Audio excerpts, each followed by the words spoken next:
સુરતના પાંડેસરામાં 4 વર્ષીય બાળકનું મોત થયું છે।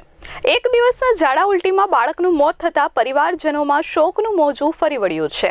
સુરતમાં રોગચાળાએ માથું ઊંચક્યું હોય તેમ ફરી એકવાર 4 વર્ષીય બાળકનું મોત થયું હોવાનું સામે આવ્યું છે।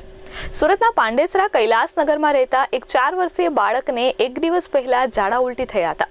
4 વર્ષીય બાળક ગણેશ ભારતીને ઝાડા ઉલટી થતા માતા-પિતા બાળકને સારવાર માટે હોસ્પિટલ લઈ ગયા હતા, જ્યાં બાળકને સારવાર મળે તે પહેલા જ તેનું મોત થયું હતું। બાળકનું મોત થતા પરિવારમાં શોકનું મોજું ફરી વળ્યું હતું। ઉલ્લેખનીય છે કે બાળકને કોઈપણ પ્રકારની ગંભીર બીમારી ન હતી। હાલ તો પાંડેસરા પોલીસે બાળકના મૃતદેહને પીએમ અર્થે ખસેડી વધુ તપાસ હાથ ધરી છે। शैलेश कहाँ पर रहने का? कैलाश चौकड़ी पंडेसरा। रात को ये तबीयत खराब हुआ, लगा रोने, लेटरिन करने लगा, उल्टी करने लगा। तो 6 बजे मैं इसको लेकर आया सिविल में, छोटा सिविल। तो लोग बोला इसको ले जाओ बड़ा सिविल। इसको लाया तो रास्ते में इसका हो गया। बीमार एक ही दिन पड़ा है। हाँ, कल ही हुआ। फिर लाया इधर तो रास्ते में ऑटो में हो गया इसका।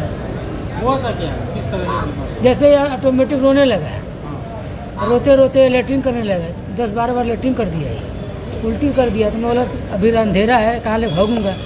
तो 6 बजे उठा, छोटा सिविल में ले गया। तो बोले इसको जल्दी ले जाओ बच्चों को बड़ा सिविल। तो मैं बड़ा सिविल इसको लाया तो रास्ते में ही हो गया इसका। कुछ खाया था रात को? ऐसा नहीं, कुछ खाया भी नहीं था, चावल खाया था। कितने बच्चे हैं आपके? 3 बच्चे। क्या नाम है उसका? गणेश। गणेश नाम। क्या काम करते हो आप? कलर का।